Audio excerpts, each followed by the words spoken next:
Good morning, everyone, and welcome to JVS Job Seekers webinar. My name is Elisa Udaskin, and I am a director here at JVS, Jewish Vocational Service. We are a nonprofit workforce development agency, and we are located in East Orange and Montclair, New Jersey. Our JVS Job Seekers webinars, which this is part of, are generously funded by Project M, which is part of the network of Jewish Human Social Service Agencies, and by the Jewish Federation of Greater MetroWest. And we thank them so much for their generosity to make this available for you guys. So this morning, I am absolutely delighted to welcome our guest speaker. You guys are in for a treat today, Dr. Shane Goldstein Smith. I'll just call her Shane for today, but Dr. Please, Shane Goldstein please. Smith has spent over 2 decades leading and advising organizations at moments of growth and inflection. Her career reflects ongoing reinvention, her own reinvention, from law student to high school teacher to senior executive across U.S. and international education systems and growth ventures. She followed that by founding Cultivate Ed and Learn, Reinvent, Grow, her flagship consultancy and learning platform. She also wrote a book, so I encourage you guys to get that. Across these roles, she has worked closely with boards, senior leaders, and individual clients to assess what to preserve, what to evolve, and how to move forward with intention. Shane is known for her grounded perspective on leadership, learning, and recalibration, bringing experience, discernment, and calm to complex moments. I am delighted to welcome Shane, and I am turning it over to you. Thank you, Elisa. Thank you, everybody. I'm really excited to be here this morning. As Elisa mentioned, we're going to run this session a little bit differently. I want you to just take a minute and think about the last time that you did something truly, truly for yourself. I don't mean a walk in the park. I don't mean a mani-pedi. I don't mean, like a sweet treat. I mean something where you were stopping to think about what it was that you could do for you. And that is 100% how we're going to run today's session. The questions I will ask, the kinds of reflections that I give you, the way that I ask you to think about things is not meant for group consumption. I'm not interested in what you each think right now. I am in later, but not right now, what you each think about each other's stuff. I want you to think about you and you only.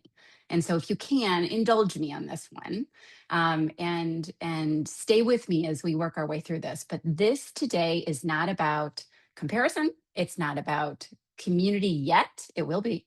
And it's very much about your perspective and your reflection on the things that you would like to do moving forward. Shared my contact information, but I'll give it to you many times as we move on. All right. Seth Godin, who Jane, you guys may not know. Jane, I forgot to say one important announcement. Sure. Everyone, this is being recorded. You will be able to see this. And yes, there is going to be a really good handout because those are usually questions in the chat. Keep going, Shane. Thank you. Absolutely. No problem. I could never not tell you to do all this and then give you things to do afterwards, right? So there's an awesome handout. I'm very excited about it for you. In fact, Elisa, thank you. That's a good time to say every single thing I share here with you is shareable. Don't worry about screenshotting. Don't worry about writing down where I got it from. You don't have to take notes unless they're useful for you.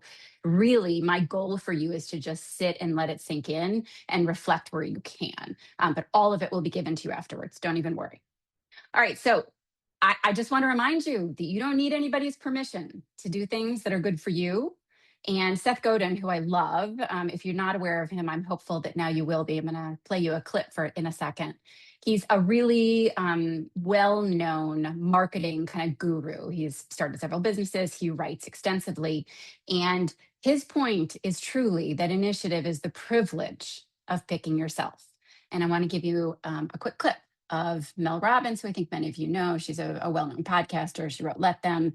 I'm going to hop out of this and go to that clip and play for you. Is that the resistance that you feel? Because the things that are important don't go away. There is no amount of busyness that takes that kind of, it's an ache in there away. And so you're talking about and giving us this permission to really look at it differently. It's not a to-do. it is some of the most important things that you could force yourself to spend time on. Why is the personal nature of that nagging book you want to write, that YouTube channel you want to start, the side business that you keep dreaming about? What is that thing actually about, Seth? Okay, 2 words. You ready? Yes. Pick yourself. The dominant system does not want you to pick yourself. The dominant system wants you to wait to be invited to go on a reality show, to be invited to apply for a job.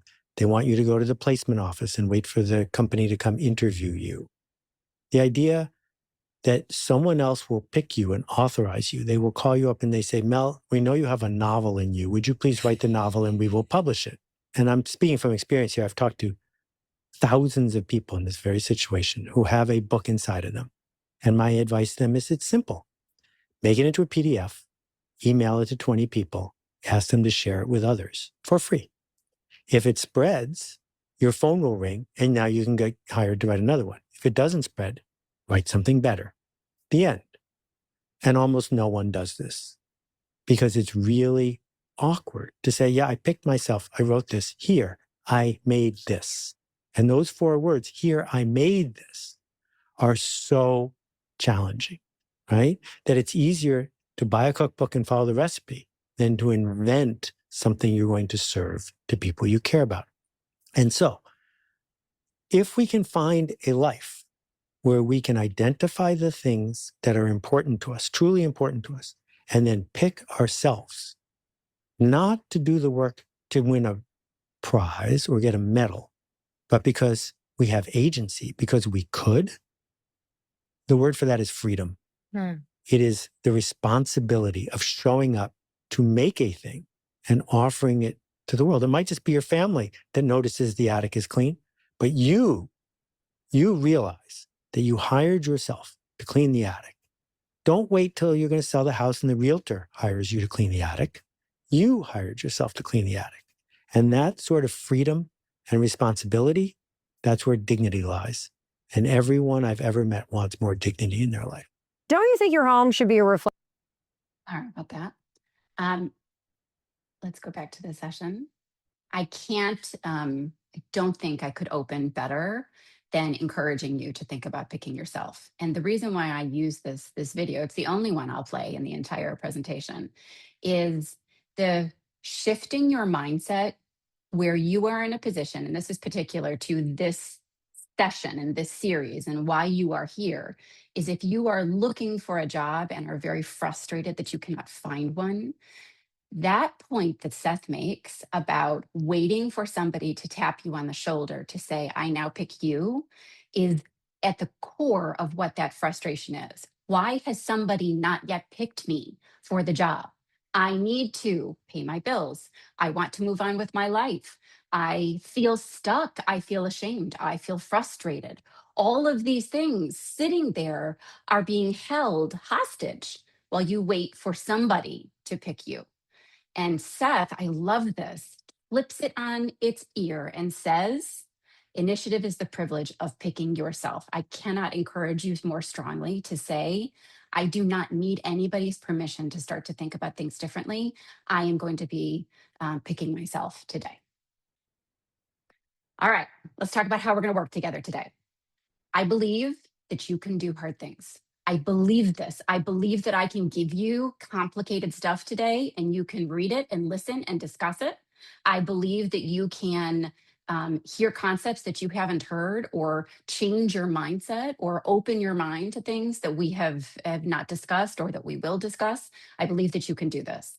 And so my philosophy are these 2 bullet points.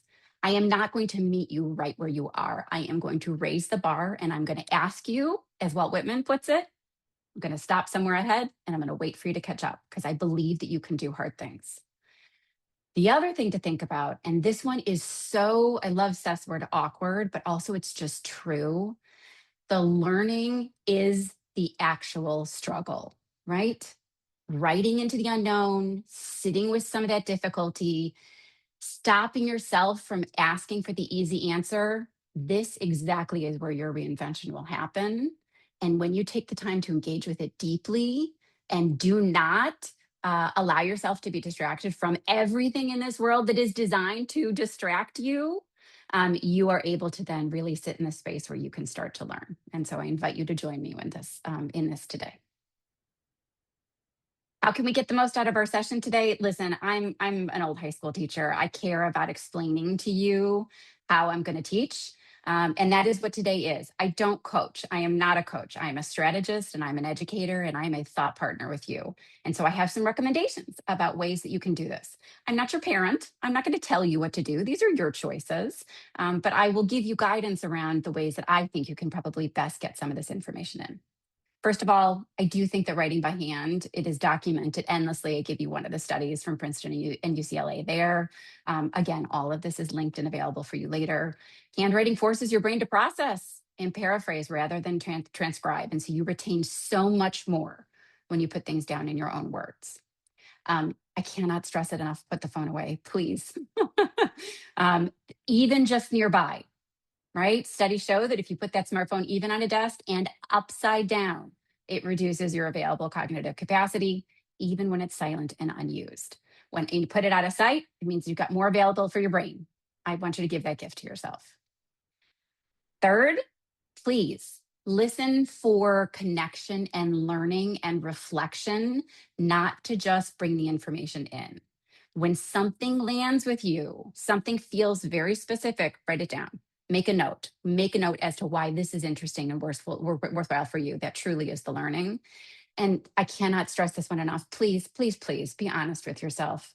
One of the things that I hope you get through today is the availability to explore some of the things that you've just not been willing to acknowledge within yourself, and commit to yourself today that you can have a commitment to sit with some of these answers.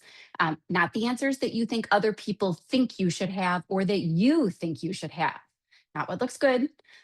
Adult learning, I link it for you there, is genuine reflection, not just passive listening.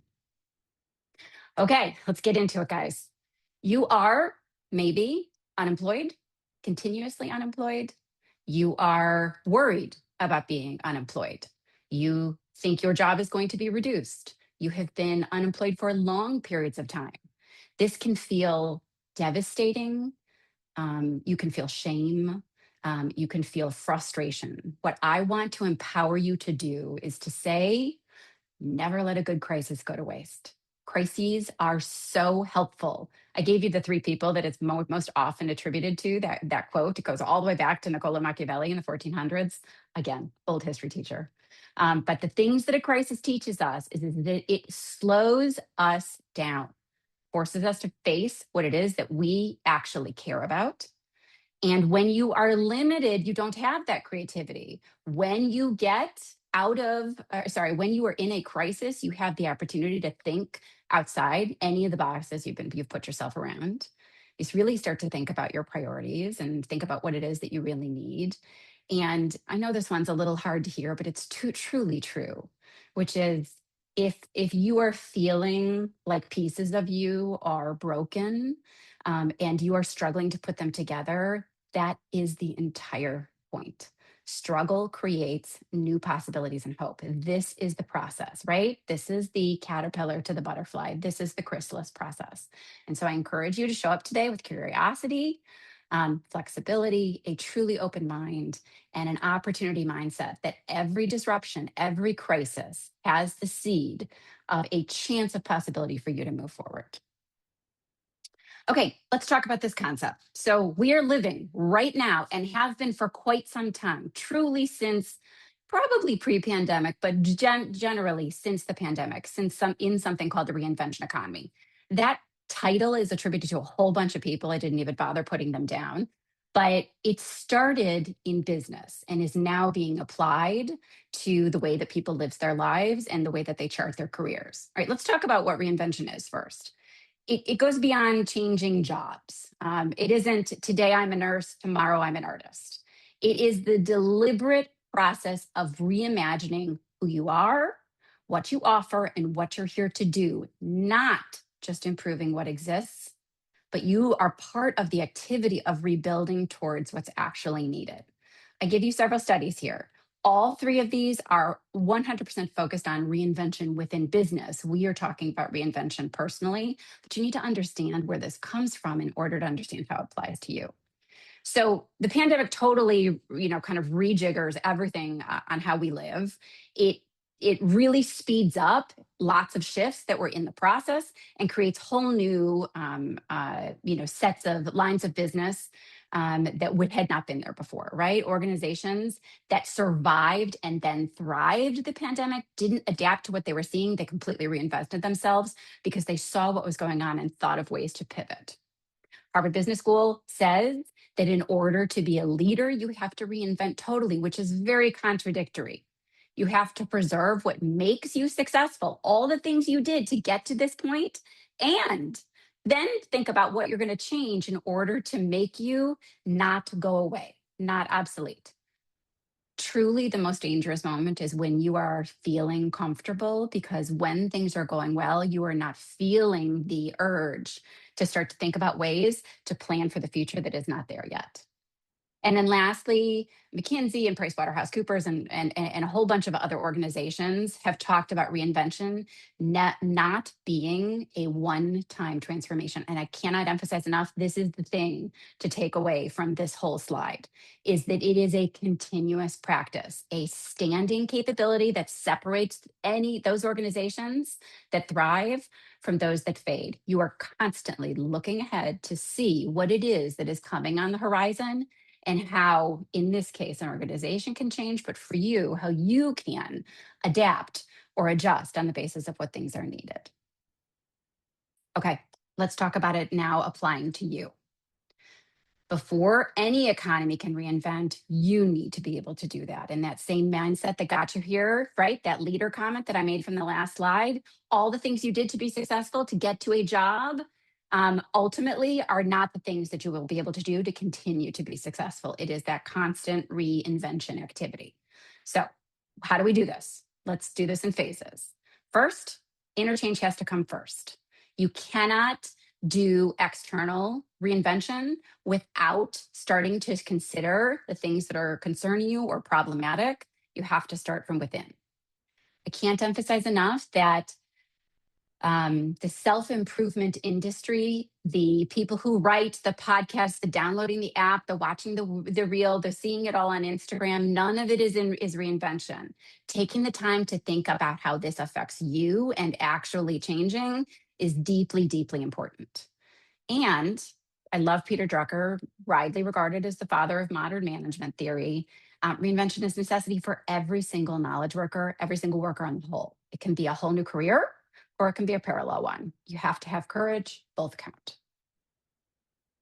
Okay, I can introduce you to something called Ikigai, which is a Japanese concept, ultimately explains or is defined as your value or your worth.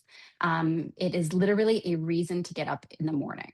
And why are we focusing on it? I'll give you a little bit of the history because I think sometimes it's important to understand where it comes from. But this is your vehicle. This is how you do it. This is how you start to think about reinvention and the stages of reinvention that you will go through, because it is necessary as a part of today's economy to be able to do this. Okay, so where does it come from? It comes from the high end period, which is in 794 in the Common Era. It appears out of nowhere, kind of in Japanese poetry and diaries at Japanese court.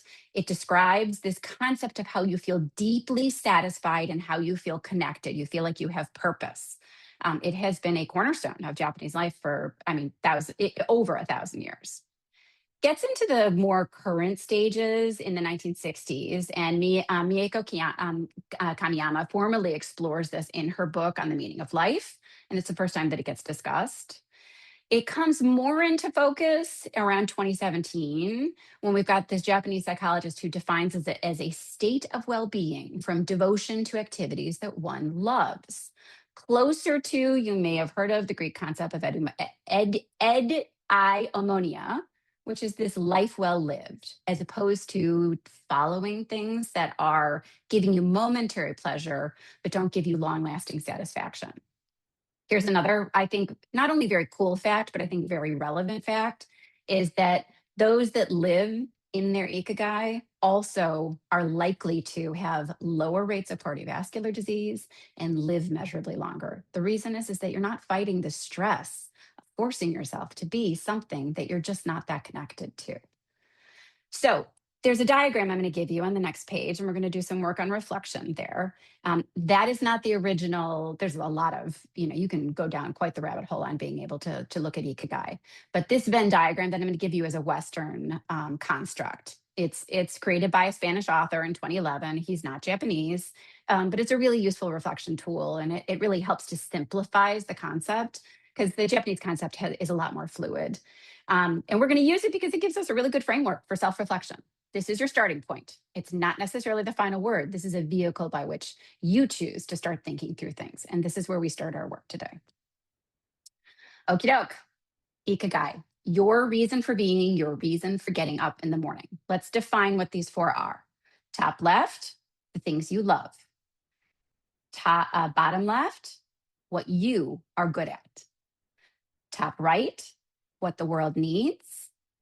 And bottom right, what you can be paid for. Very useful. Notice that your Ikigai sits at the intersection of all four of those things. What you love, what you're good at, what the world needs, and what you can be paid for.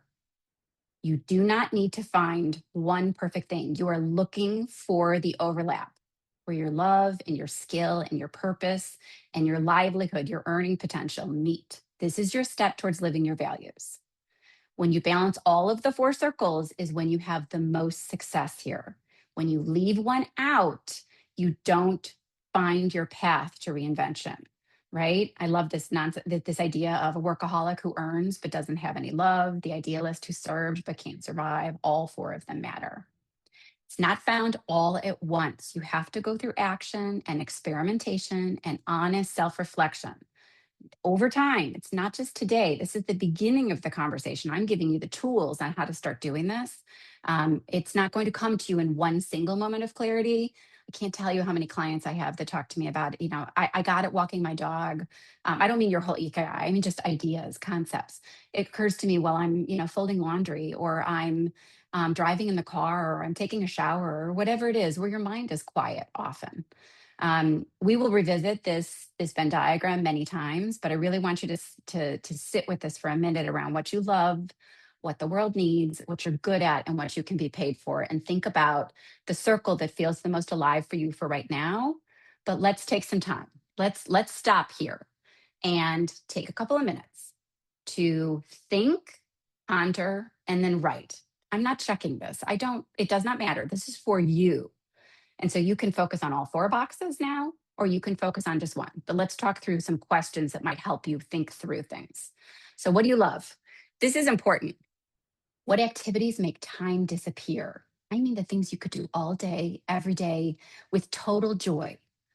What could you do for hours and feel energized, not drained? What do you read about or take part in just for joy? They make you happy. And guys, if it is, I love to cook, I love to walk my dog, I love to spend time with my children, I love to go shopping, please write it down. This is important. You have to be honest, and don't write down things that you think that you're supposed to say. I want you to write them down for you. What are you good at? Everybody is good at something. I do not believe you for a second if you tell me that you're not. If you say that, you are allowing other people's construct of you to take over what you in your heart know you're good at. I know that I'm good at this. That's why I'm here helping you. But it took me a long time to get to a place where I felt like it was okay to do this. But this is what makes me feel good. What do you do naturally that other people find difficult? I know you know it. What do people ask you consistently for your help with? And skills that you have without even realizing it that you've built over the years. What does the world need is a little bit more complicated because it feels like you don't have as much agency sometimes to do things about this, but I still think I want you to write them down. What issues make you angry or break your heart? You can write things down like childhood poverty or, political systems or, world conflicts. Write them down. I think it's important that you acknowledge it.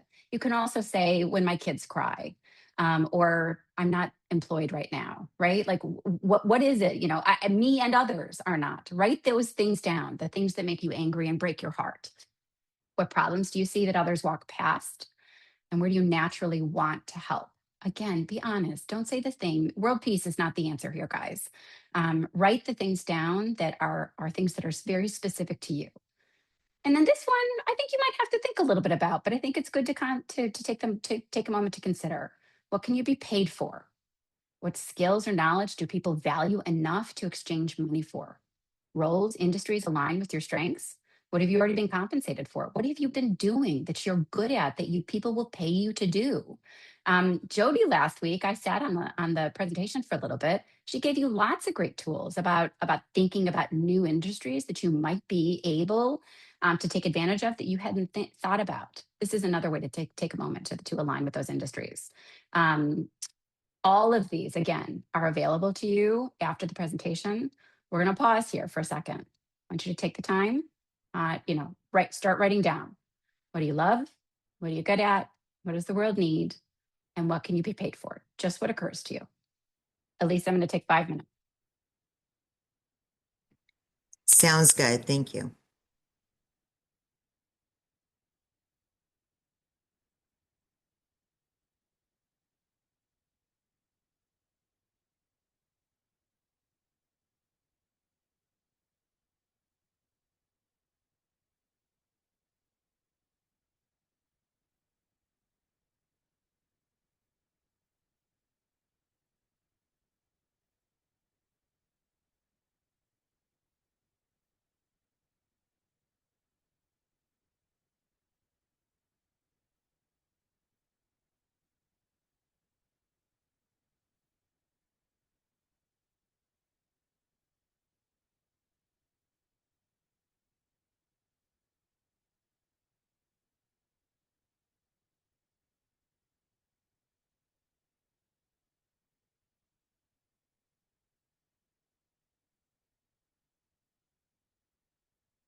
About 1 minute left, everybody.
Okay, let's move on. I know that you might be in it right now. There will be more time to think this through. Okay, so this link is in the handouts that I gave you afterwards. Deloitte, which is a consulting firm, they also do a lot of analysis, and ironically, will probably over time have much of this done by AI. Did a recent survey, 2026 Global Human Capital Trends, 9,000 leaders and more, surveyed across 89 countries, and they this is I did this, but adapting Ikigai to their findings puts you right in the driver's seat of being able to ride this wave where we are right now, which is curiosity is a core organizational capability. That drive to explore and reimagine is essential for you to stay relevant. Those organizations that cultivate it outperform those that don't. So the what you love, the things that you are genuinely interested in is a skill that you will need and that you should tap into and not harness, but sorry, and not restrict, but definitely harness in order to be able to make sure that you are somebody that is deeply hireable. What you're good at, adaptability is the most valued skill. This workforce isn't necessarily technical, the one that is being built now and into the future. It is the ability to learn, unlearn, and relearn continuously. Stopping yourself from doing that is exactly the reason why you may not be moving forward. Your lived skills, the times that you have learned and failed and learned and failed, or learned to learn to learn to learn, and earn those skills through experience, those are your greatest asset. For what the world needs, human judgment is going to continue to be irreplaceable. AI will technically take care of things that are automated. And even still, guys, it's a whole other presentation. AI needs to be babysat. I always tell my husband when I'm describing how I utilize my relationship with artificial intelligence is that it's a toddler. You can give it things to do, but it takes a lot of direction, and you have to be the one that oversees it. You are the one that handles the meaning, the ethics, the relationships. 7 out of those 10 leaders say that their competitive edge now comes from that human adaptability, not just the technology. And so what this means is that the jobs, while there may be entry-level jobs, rote jobs that can be made more efficient, those may go away. The people handling the management of how the job is done and when it is done right or wrong, that is the job that will be there. You tapping into that skill makes you more marketable. What can you be paid for? The fact of the matter is the human edge commands a premium. Organizations that have a human-centric approach are almost more than 1.5 times more likely to be successful and exceed their returns. The skills that you identify from your Ikigai reflection are exactly what this premium is built on. And then this is a very long study. You can go back and read it. Again, the Ikigai mapping is me. I did that, but I wanted to point out to you that the concepts behind you being curious, you taking your learning, you using your skills to have excellent judgment and your ability to be human-centered are the exact things that are going to get you to move forward. All right. Also, The Atlantic in 2026 wrote an article talking about how AI is going to affect work, right? 40% of all the jobs worldwide are going to be affected by AI. 50% of those white collar jobs are at risk within 5 years. And there already is a 13% drop in employment for workers ages 22 to 25 since 2022. Jody was talking about that last week. The things that you need to keep in mind are how do you take your Ikigai and apply it here, right? The things, what you love, the things that were assumed hard, right? Like playing chess, some of those are easy to automate. The things that were easy, those skills, empathy, creativity, they remain very human assets. Hold on to them, cultivate them. I'm going to skip down to what you're good at. That lived experience and those skills is essentially the ability to navigate ambiguity. And that is exactly what AI cannot do. Your skills, your judgment, your ethics, that is your edge. What the world needs, the most protected jobs essentially involve where humans are talking to humans and where you are supervising, where systems have been put in place, where over time, artificial intelligence will be running systems and you will have ethical judgment and trust to be able to oversee it and edit it. What the world needs from humans has not been automated, and it is not likely to do so. And then what it pays you, I thought was a really interesting quote, right? Reid Hoffman, who's one of the co-founders of LinkedIn, says those who see the layoffs that are coming and that you may have lived through show a failure of imagination, right? A human premium around the roles that can oversee this work are the roles that are emerging fast. Okay, let's do a little bit more reflecting. Your Ikigai now. Yes. Jane, Yes. Jane, it's Elisa here. So, Yes. so there is going to be a question that perhaps you're going to be addressing later, but taking all of this information and making it practical for individuals, questions will be, how do I know which organizations are human-centered? And how do I know which professions are human-centered or won't be taken over by AI? And I think that's where the stress is coming from many people. Is my job going to be obsolete? And maybe you can take us through later on how to work that through to make this very personal to people. Yes. Some of it I will touch on in the presentation, and some of it I think we should talk about more in depth in the chat afterwards. The one thing Okay. I can talk to you, I can address in terms of the question for right now is um, there is not, this is part of the frustration, right? This is the tension that you're naming and that other people are naming is like, where's the book? Where's the website? Where's the list? Where's the news article that was written that says, here's the companies I should go work for, and that those are human centered? And the reality, guys, is I wish I had an easy answer for you. There isn't one source. Some of what you are going to have to do here is to assess on an overall, and this is why I'm taking you through this reflection, which I know might feel like it's, kind of plodding along, but that work done really helps you to then develop your skill to identify which of these organizations will be able to do this. The two questions that Lisa asked, is my job going to be taken away by AI?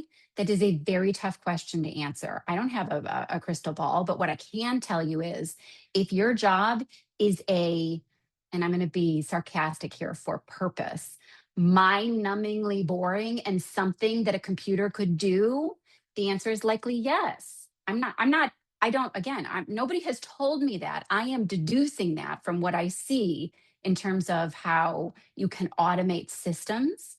But the reality is that those systems make mistakes, they hallucinate, they need guidance, their code needs to be rewritten.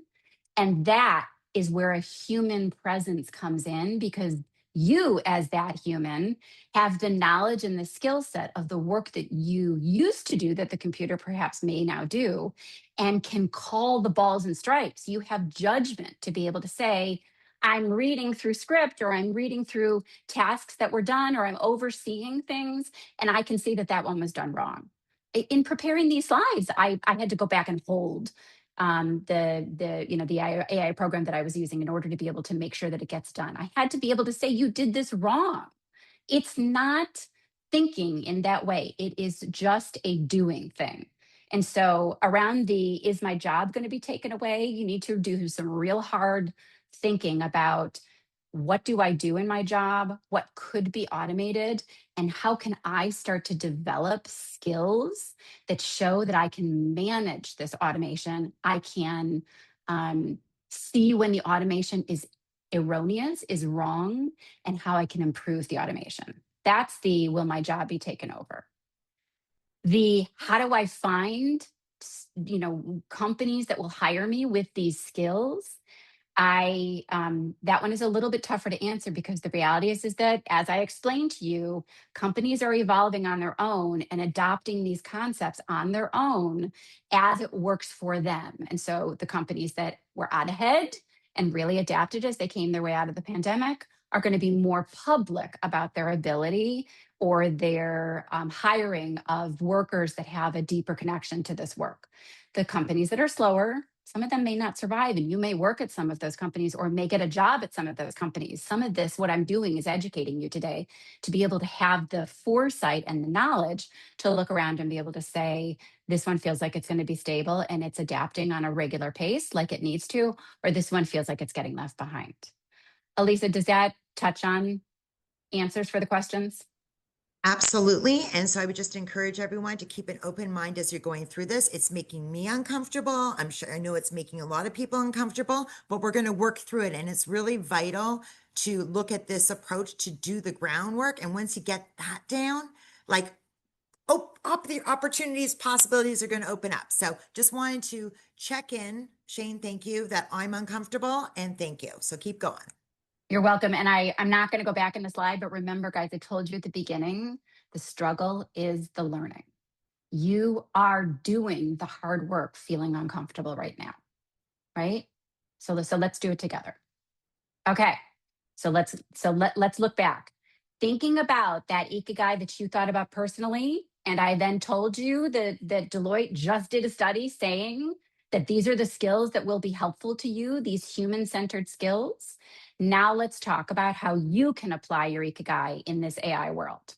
So in the section of what you love, which ones require your full human presence? That creativity, the emotion, the relationships in ways that a machine could never replicate. And guys, I do not mean, conversations with a chatbot.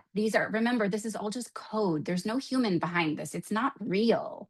These are just computers that have been programmed to be able to have conversations. I mean things where you can have you can have deep human connection and relationships from human to human. What can a machine not replicate? What you're good at, those skills that you have learned over the years of experience that you have developed, what could you have not learned only from data? Those are the pieces that you hold on to. The managerial experience, the ethical ability, the ability to spot when something looks wrong or when something is right.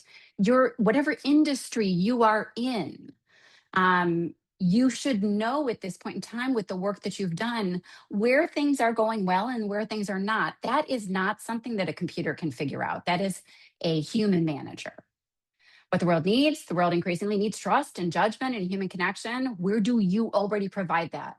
Even if you haven't thought about it as valuable. Guys, I know that it feels like everything is living online, everything is an Instagram reel, everything is parasocial. And the reality is, I have this very strong belief system that life is and humanity sometimes are pendulum swings. That's my history teacher speaking. And this pendulum has swung too far to one way, and it is going to come back to the middle. And that space, when it comes back to the middle, you see this. Younger generations are doing things like asking for phones with cords and putting a brick on their phone. It's an app that locks your phone down. They are going out and touching grass, right? They're having in-person experiences. They don't want this. So the places where you can provide human connection and really good judgment, hold on to it. And then what can you be paid for?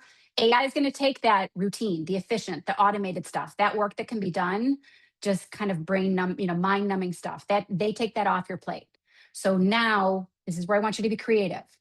What new or expanded roles can you dream up, or might you spot that companies are putting out there that match your intersection of love and skill and purpose? What would you explore if you weren't afraid? Okay. I'm going to skip, just because we took some time, our reflection here, because I'm sensing from Elisa's questions that we want to continue to get into the more practical. So I'm going to move us along there, but don't hesitate to come back to this slide. You're welcome. Don't hesitate to come back to this slide to do some more thinking here. I would normally have paused to have you take some more reflections, how you can map your ikigai into the AI world. Okay, one thing I want to make sure that I point out is a lot of people find themselves in, not so much, I'm going to call it a midlife crisis, but I don't believe it is always midlife. It can be mid-career. It can be in the process of a career. A crisis happens. And I just want to remind you that it's not always a crisis. It's a catalyst, right? I told you at the beginning, don't waste that at crisis. I asked you to think about your ikigai. I informed you about how AI is going to affect your ikigai. And so this is the perfect moment to do that reinvention. Truly, the research, the happiest times in life, the article is available for you after, is when people had more cumulative adversity. The more crisis you have and that you have to live through, and that you come out of it stronger. You have rising well being, you have growing self acceptance, and happiness increases over time, as opposed to what the popular kind of narrative is out there. And so, don't miss your opportunity here, guys. If you are out of work or you are concerned about what work looks like, I want you to question what your identity is that you're holding on to and be okay with disrupting that. It is okay to shed some of that identity. It is okay to have loss of direction because some of that helps you to clarify what actually matters. And it is never too late to change. That moment when adversity becomes your learning and your purpose, that is the crisis that you have been waiting for. And I love this quote from Holland Reicher, who's in the article. When you accept reality as opposed to being mired in regret, you can, I'm going to add then, you can then decide where to go from there. Okay, let's sit for just a second. This one I am going to hold on. Before we move to actual tools, I have organizations that will help you do this. But I'm challenging you to try to do it yourself. I'm going to take just 3 minutes this time. No filter, nothing performative, just give yourself honest answers. You can pick one, you can answer all. What is the disruption that is going on in your life right now, and what might it be trying to tell you? The crisis we've named as the catalyst in the research already describes it. It is important to sit with it and don't rush past it. Where have you been already building forward or building toward without recognizing it as already in the process of reinvention? Most people are truly farther along than they think, and you need to spend some time looking back at your last easily 5 years, could be more, about ways that you have been adapting, and give yourself credit for that. And then what would you do right now, this week, if you trusted that this moment in time was the whole point? Not eventually, this week, one small thing. Let's take 3 minutes to give you guys some answers on this.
Okay, about 1 minute left.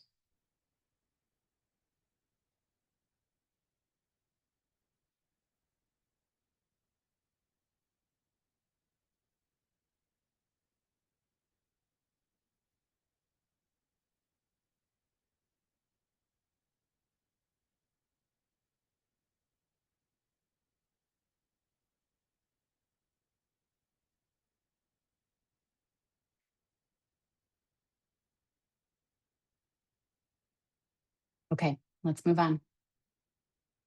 Okay, here are actual tools.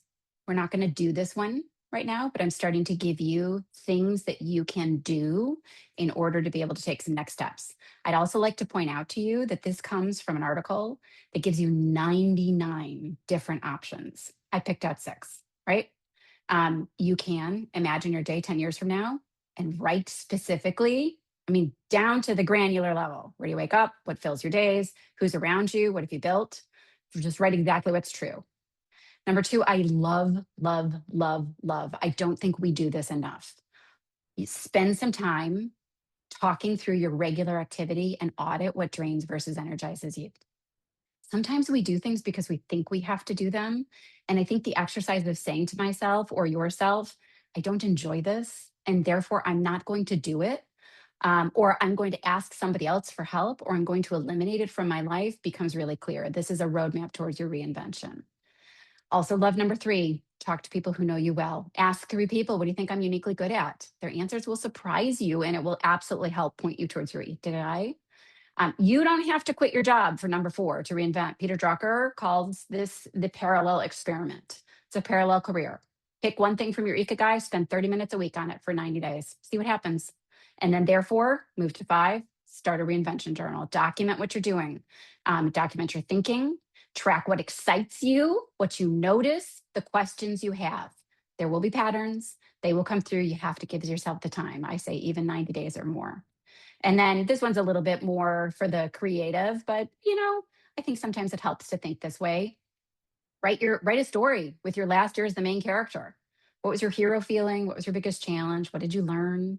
Right? Who helped them along the way? Where are they now? All of these are good. Again, I highlight for you that there are many, many 90 plus others that are available for you in terms of tools.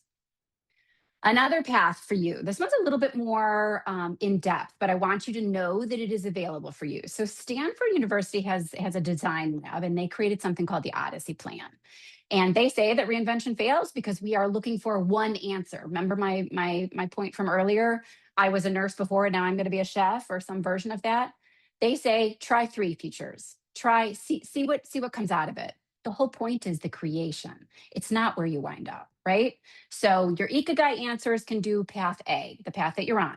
Keep see what you're doing. What does this path look like in a couple of years? What does an actual day look like? What would you need to change to make it more fulfilling? This is your current trajectory. You see it, it's clear, it's honest. If you're starting to think about what might happen if plan A disappears, what would you do? What would you do if this path no longer exists? What would you build upon if you had to start completely fresh? What have you always been curious about but never pursued? I am giving you the permission in this session, and then I hope after this session to think about this. There are things that you have not allowed yourself to think about, that this catalyst, this crisis, this moment of uncertainty or anxiety, this is the time to be thinking about them. And then with AI as part of this, if nothing held you back, what would you do? If reputation or money were no object, where does your most alive and purposeful version of yourself and your work look like? And then start to really think about where your ikigai circles fully converge. You got to think about where your curiosity and your courage and your ikigai all point to the right one. Okay, I want to be super clear. I worry about giving you a slide like this. The reason why I do it is because you need to have a place to go. I get zero financial benefit from any of this. These are ones I have done my own research. I have vetted them. I think they're good. Some of them are for cost. Some of them are not. I'm just giving them to you as ways to explore. They are not even remotely the only ones to use, but I think they're a really good start. So again, all links are available for you in the slides that I'm going to give you, but let's talk through them briefly. The first one is something called the Modern Elder Academy. I don't want you to be put off by the word elder. It is for anybody who is thinking through changes or pivots or paradoxes in their life. The thing I like about it is that Chip Conley founded it. He was a guy that ran hotels and was one of the original founders of Airbnb. And he started this at 52. And it is the first midlife wisdom school. Tons of alumni, a bunch of different courses. You can go to their places and go take care of some of this stuff if you want to. But what I care about is that they've got really science-backed tools for navigating whatever chapter you're on. And the big thing that I think is super helpful is you can sign up for their newsletter and get invited to free learning sessions. That's the only thing, right? Like you don't have to do any of the stuff that they offer, but I think spending some time on their website and taking a look is helpful. And I find that they provide really interesting speakers. And so it gets you to continue to think about different ways that you can consider reinvention. Next one is the values bridge. So this one, Susie Welch, she's the widow of Jack Welch. Many of you will know. She's a Stern professor at NYU. She's a best-selling author, and she's like, her stock and trade is reinvention. She takes you through an assessment. It is research-backed prompts that go through your values. They give you a score and they give you a values harmony analysis. It's a lot like the Ikigai. I think you could do it without it, but I think it's helpful to think it through. And she talks to you about where you're living in alignment with what actually matters. She talks about how when she met Jack Welch, she lost a really high profile role that she had, and it was really devastating to her. And that it forced her to fall back on her values, and she built this out of it. And so I like people that have had adversity and built something new, and they're public about it. It doesn't matter what your politics are. I'm not promoting anything other than to say this last one, know your value. I just think it's cool because it's a women's reinvention community. So Mika Brzezinski, who happens to be on MSNBC, again, politics here are irrelevant. She created with her sister, Ginny, this women's empowerment platform for career reinvention at any stage. There's tons of resources. There's a whole community. And there's lots of ways to be able to help you move forward. What I loved about it was that her sister at 50 years old was, she had kids heading to college. She was in a job that she didn't like. And she texted her sister and said, who starts a new career in their 50s? And they ended up writing a book about it and created this community. I love that. So again, all available for you after the session. So I also thought it would be nice for you guys to have some examples of people who have gone through reinvention multiple times. I give you some pop culture ones, and then I give you a business one. So Ryan Coogler, he's a Oscar-winning director. He was a football player all through college. I don't think people know this about him. And then his college football program was canceled. His entire path to the NFL, the entire thing that he built his identity on, closed. Absolutely no way to do it. And so what did he do? This is what I mean, right? Chef to the nurse, or nurse to the chef. Took a creative writing class and ultimately realized that he took all of the skills that he had learned in football, leadership, preparation, the managing of chaos, and he brought it to the film sets as he ultimately wrote scripts and moved forward with it. Nothing that you've learned in the past is wasted. Every skill that you have transfers, right? Just redirects your life. EJ, for those of you who have kids, K-pop is huge right now.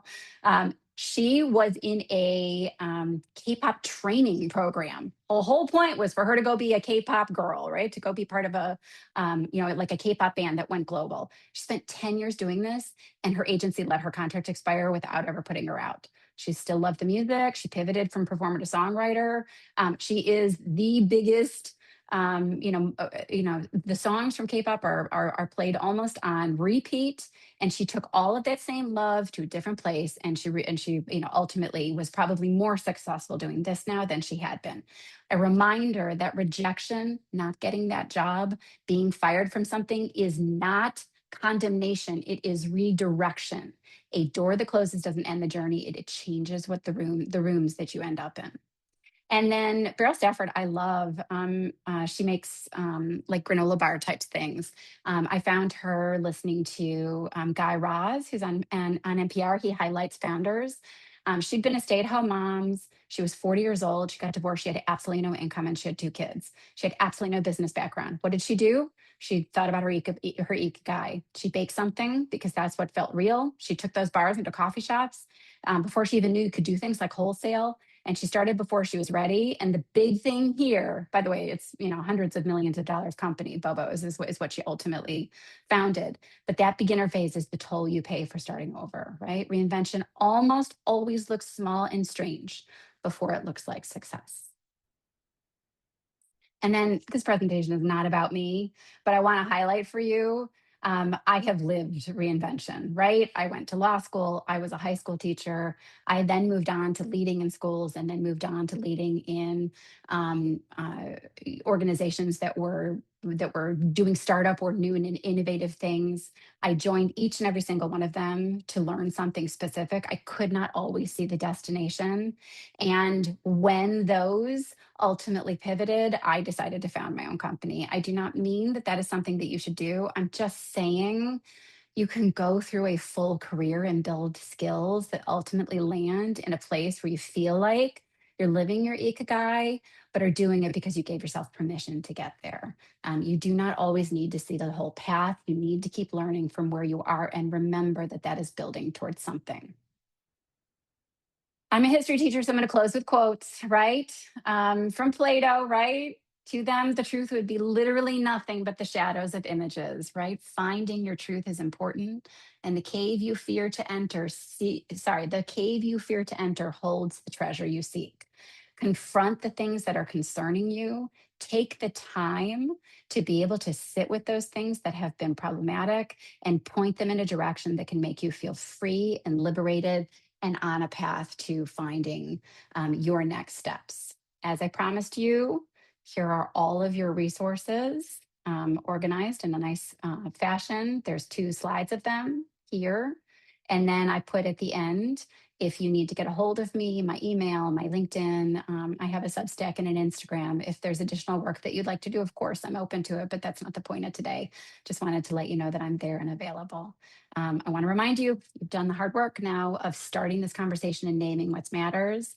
And I want to encourage you to start thinking about how to build what is next for you. Let's pause there and move into questions. Elisa. Thank you. Thank you, You're welcome. Shane. Can you please stop sharing your presentation and we'll go into gallery mode? Done. Okay, beautiful, beautiful. So, Shane, what you just gave us is so many tools. First of all, I loved everything that you said, but so many. Look at all of the claps we're getting. Oh, You thank can you, put everybody. I'm just back seeing that. on. That's very kind. Okay, so and you guys, participants, were amazing with just embracing how we were doing this. So thank you. Benjamin's going to turn the chat back on while we continue to talk here. So I have a couple of thoughts first, and I don't know, since I managed the whole Zoom, I'm going first and then I'll let other people ask questions. Okay. So the first one is, Shane, when you were talking about like, all the tools in different community groups, I think that those are wonderful. I wanted to also encourage everyone, I know that you would say the same thing, is maybe like schedule a mini retreat for yourself. And that could look like blocking off a day or a few hours with a friend, a partner, who wants to explore. Maybe they have a job, don't have a job, we're a stay-at-home parent and are going back into the workforce, anything like that. Find someone who wants to do this exercise with you and have like a little group or do a little retreat and at the local coffee shop or something like that. I really encourage you guys to do this. If you're working with a career coach, that's terrific. If you're not, you have like a self-directed plan here. Take the time away from looking on LinkedIn and Indeed at job postings. Work on yourself first. It will pay so much more. Like the ROI on doing this, what Shane is Yeah. recommending. Again, I promise you by tomorrow morning, I'm sending you guys out all of like the links and the handouts and go through all these tools. I am like so excited. Okay. So that's the first thing I wanted to encourage everyone Elisa, is, Elisa, oh, could yeah. I just add in really briefly? The Oh, one thing I yes. want to encourage you is if you're working with career coaches or people who are telling you what your next steps are, the whole point of my presentation was for you to say, I'm not giving you that power anymore. I am going to be the one that's going to be driving this. I have things I'm interested in. Here's where my interests and my desires lie. I want you to help me, particularly if you're paying somebody. I want you to help me find my way to this, not here's what you think I should be doing with my life, because that misses the whole point of the presentation. Go ahead. Sorry, Lisa. Excellent. Great. So I'm going to get a lot of resistance. No, I'm kidding. Okay. So the second You're thing that I welcome. wanted to share is that, everything that Shane was sharing, like I'm an example of this, of a reinvention. And one thing that really, really bothered me when I left Mondelez, they eliminated, I worked there for 20 years. Mondelez was also called Kraft, Cadbury, Nabisco. When I left, they eliminated the global teams. Okay. I was rock and roll and loved my job, all this kind of thing. And they eliminated the global teams and I was out of work. And so many people said to me, oh, with your experience, you're going to get a job right away.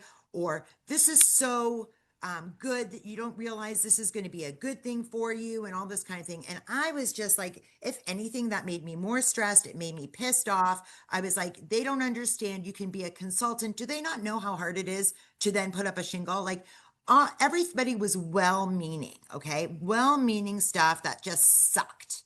So what I have to say to you guys, okay, is if you're in this situation where you've been let go or whatever, is what they said, what all these people are saying about it's actually going to be okay and you have so much to offer and you'll look back and say this is a good thing.